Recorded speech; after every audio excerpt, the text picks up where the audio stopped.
Thank you, buddy. Courtney Anders down here again at the top end zone. Jerry Bickle, top end zone. I've got a very happy Jay Cox. You just went 63 out there. Announcer said 65 was all he had. Moosey Power, baby. What's the pumpkin going to do for you this weekend?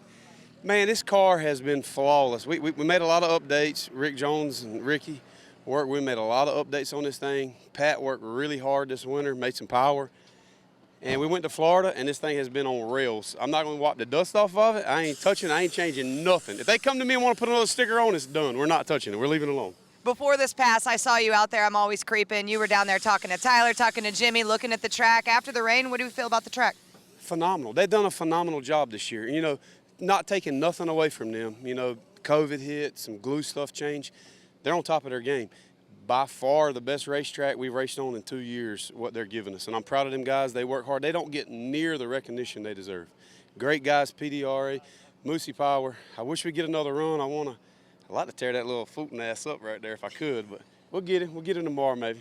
Never a dull moment. Jay Cox, guys. Thanks, buddy. Good job. I